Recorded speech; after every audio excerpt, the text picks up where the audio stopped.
सामान्यांच्या न्याय हक्कासाठी पाहत रहा फक्त दखनी स्वराज्य।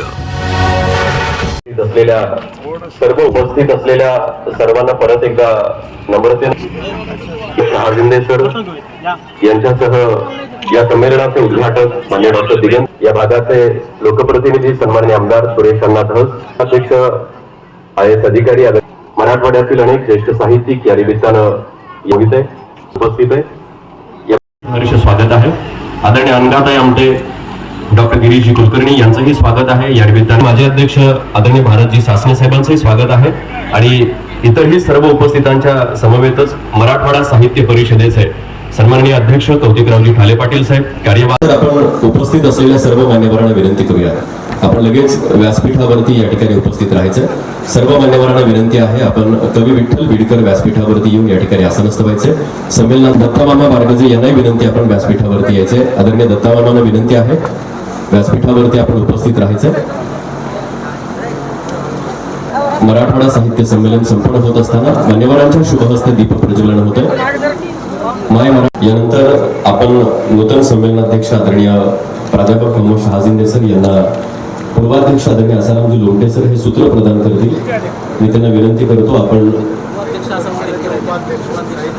साहित्य परिषदेचे ते उपाध्यक्ष आदरणीय आसारामजी लोमटे सर हे साहित्य परिषदेच्या वतीने नूतन संमेलनाध्यक्ष आदरणीय प्रमोद शहाजिंदे सर यांना सूत्र प्रदान करतील।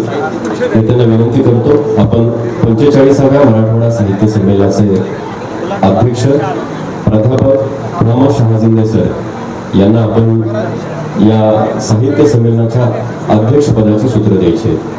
मी मराठवाडा साहित्य परिषदेचे उपाध्यक्ष आसारामजी लोमटे सर यांना विनंती करतो, साहित्य परिषदेच्या वतीने आपण त्यांना हे सूत्र द्यायचे।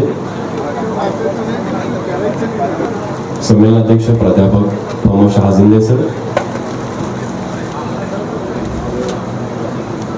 आदरणीय भीमरावजी वागचौरे सर हे आरोग्याच्या कारणास्तव उपस्थित राहू शकले नाही, मात्र मराठवाडा साहित्य परिषदेच्या वतीने साहित्य परिषदेचे उपाध्यक्ष आसारामजी लोमटे सर हे नूतन संमेलनाध्यक्ष आदरणीय प्राध्यापक प्रमोद शहाजिंदे सरांना सूत्र देत आहेत। जोरदार टाळ्याने आपण नूतन संमेलनाध्यक्षांचं स्वागत करायचं आहे।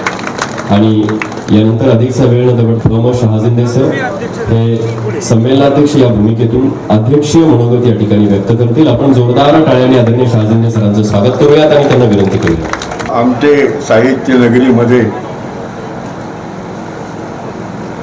मराठवाडा साहित्य परिषद आणि भवानी विद्यार्थी कल्याण प्रतिष्ठान शांतिवन यांच्या वतीने संपन्न होत असलेल्या 45व्या मराठवाडा साहित्य संमेलनाचे सन्माननीय उद्घाटक माननीय दिगंत आमटे, डॉक्टर अनघा आमटे, स्वागत अध्यक्ष दीपक काका नागरगोजे, प्रमुख पाहुणे म्हणून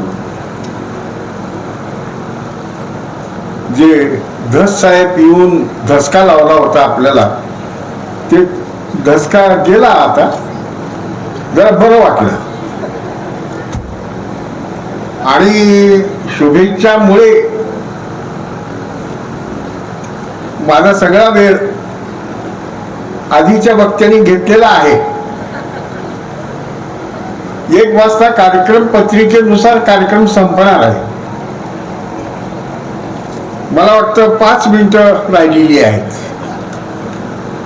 आणि हल्ली संमेलनाच्या अध्यक्षालाच वेळ राहत नाही।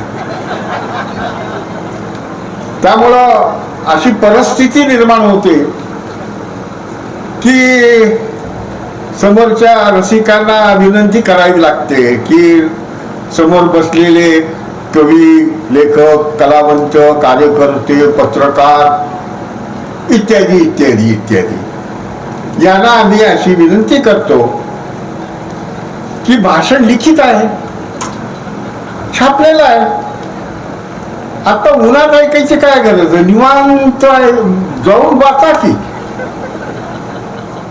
पण असं म्हणूनही भागत नाही, चालत नाही। व्यवहार चालण्यासाठी काहीतरी मुद्दे सांगितले पाहिजेत ना. तुम्हाला एवढं अध्यक्ष केलं याच्यासाठी केलं होतं का? आणि आम्ही उन्हात बसलोय, तुम्हाला उभं राहायला काय झालं? अशी जर तुमची मनस्थिती असेल तर एक 2-4 मुद्दे मांडतो आणि तुम्हाला ओळख नसलेल्या समाजाविषयी मी बोलू इच्छितो आणि आजच्या काळात वादग्रस्त असलेला मुसलमान समाज याविषयी बोलू इच्छितो. आता तुम्ही म्हणाल की आम्हाला कशी काय ओळख नाही? मुसलमान तर आमच्या शेजारी अनेक वर्षापासून राहतात.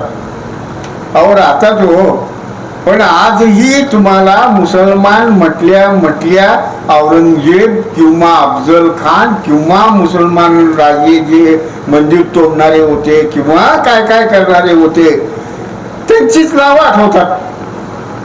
आता मला सांगा की भारतात असलेले जे मुसलमान आहेत ते 4 रूपाची मुसलमान आहेत. 4 रूप आहेत त्याची. एक शासक रूप, दुसरं उदारवादी रूप सुफींचं, तिसरं रूप आहे कट्टरवाद्यांचं जे मुल्ला मौलवी आपण म्हणतो, आणि चौथं रूप आहे दलित रूप, धर्मांतरित मुसलमानांचं. बाहेरून जे मुसलमान आले